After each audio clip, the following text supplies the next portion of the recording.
Let's see. We are going to get started. I don't see anybody else jumping on here yet, but I'll let them in when they do.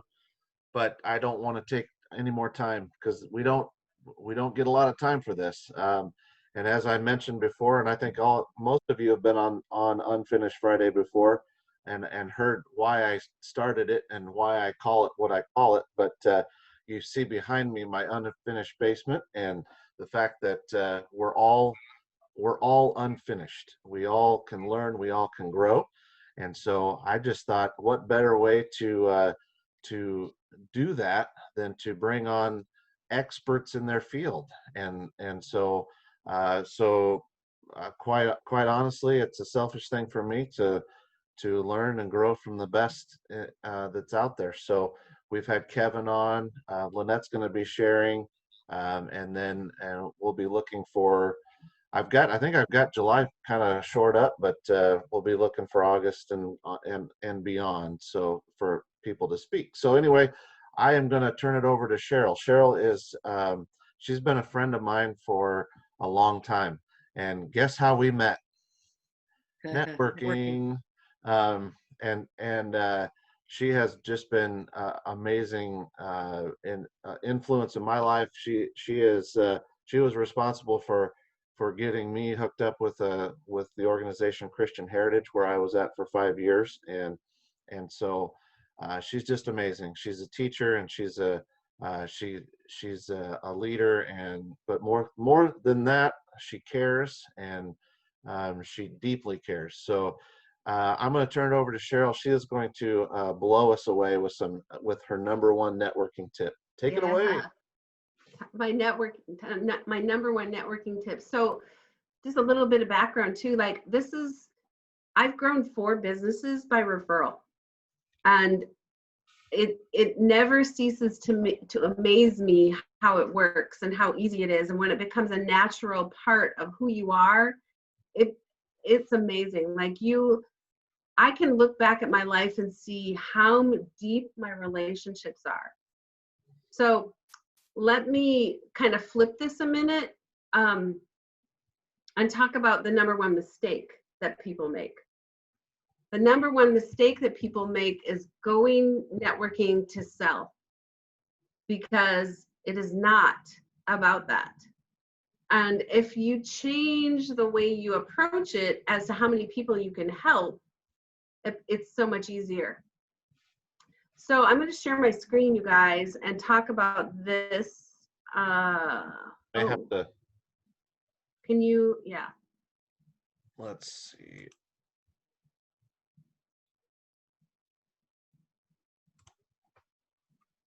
How's that? Let me see. Yeah. Okay. So when I approach networking, I am always looking for awesome people and awesome talent. Okay. And this is what I call a hub firm.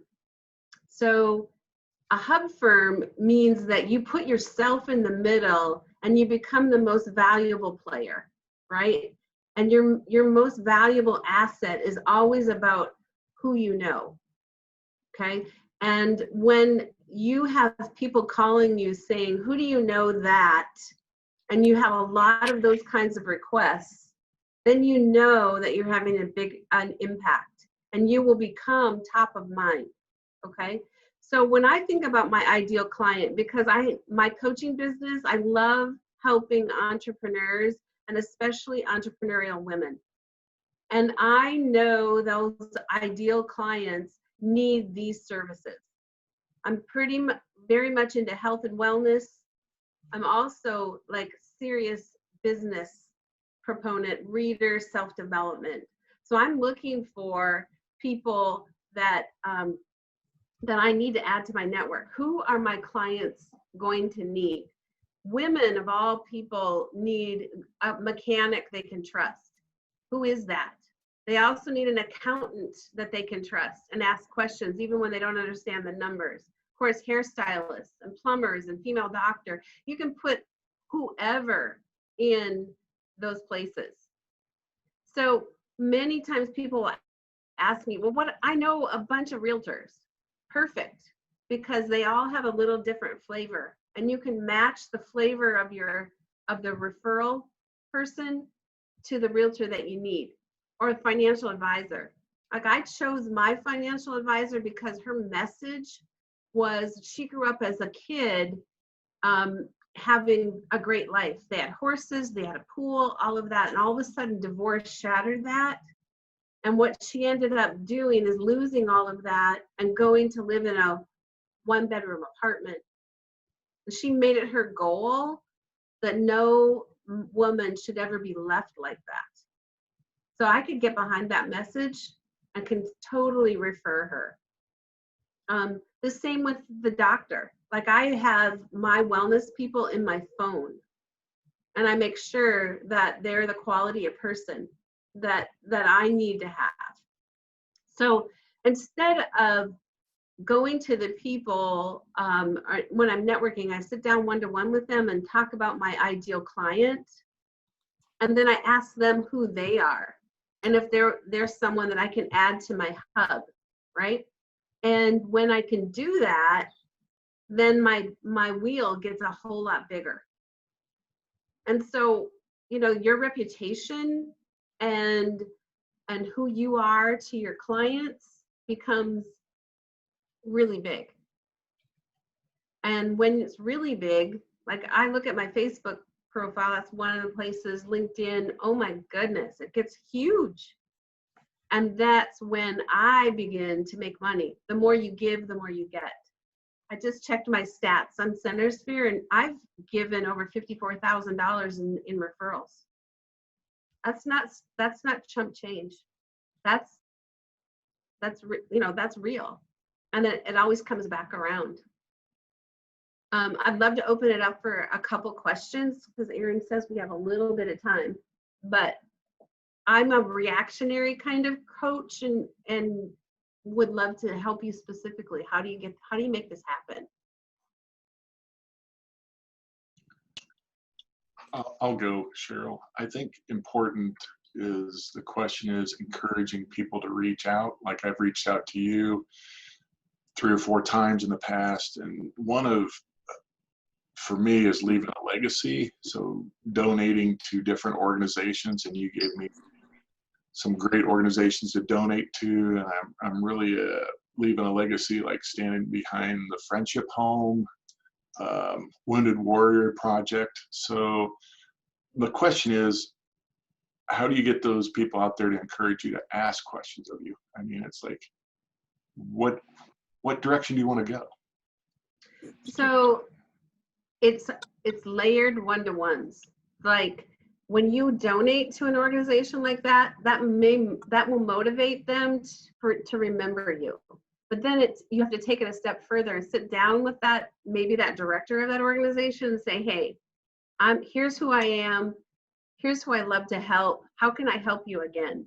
And it's that continual relationship building that works, right? Teresa, you have a question.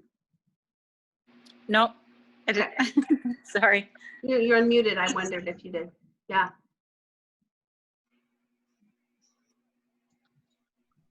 What else? Well, I just thought of one though. Cheryl, I've been looking at the different organizations and stuff, and I always try to figure out which ones are the most effective use of time. And Centersphere by far is the top one. And then what would you say you think is the second one in the area?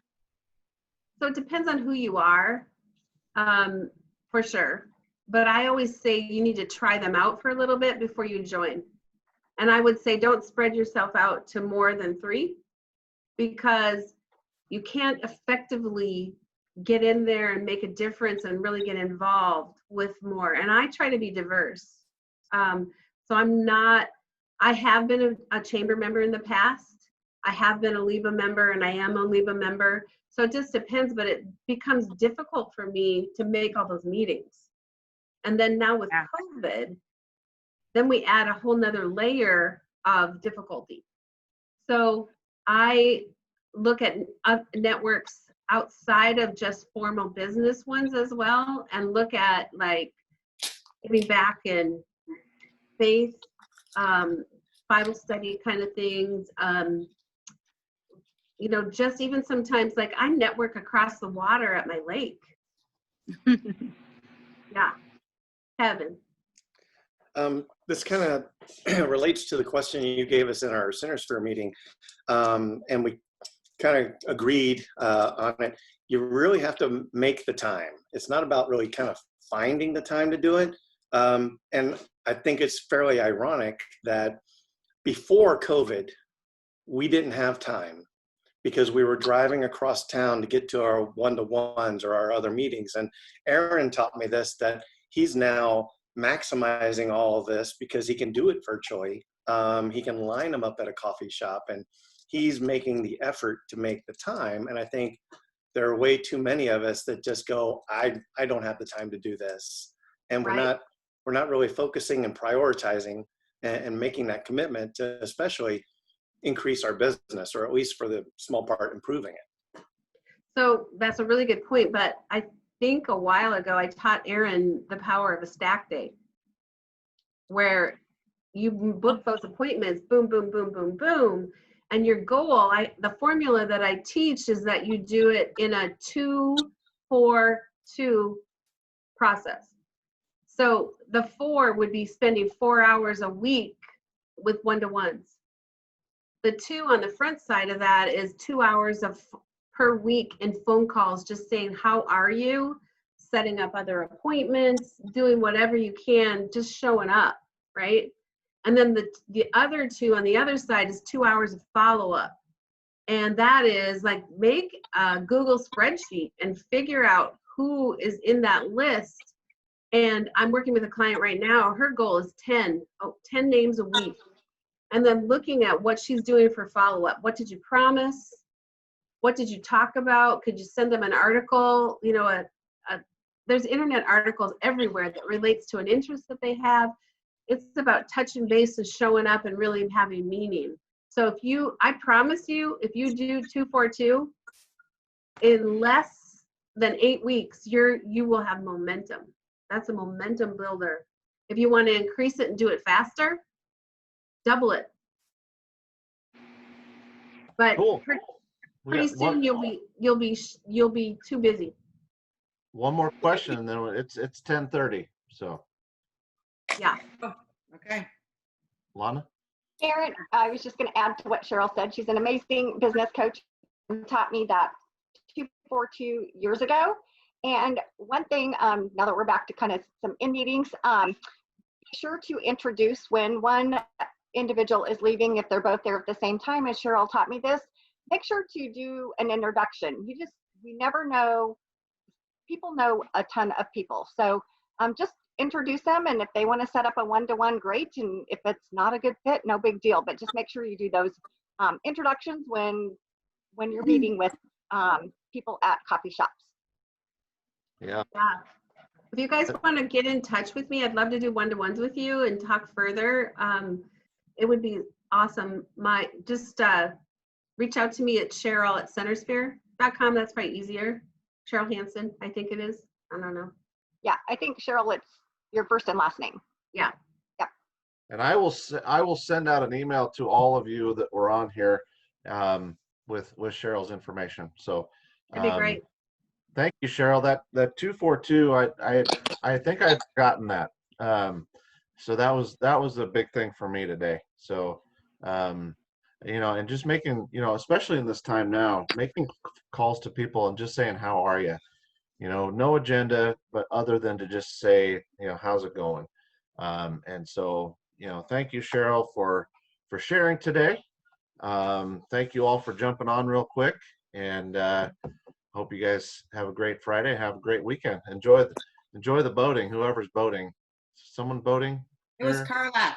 It was Oh, Carla. Carla was. Yeah. Okay. Well, anyway, you guys have a great one. You guys too. Thank you. Erin, Bye. Bye.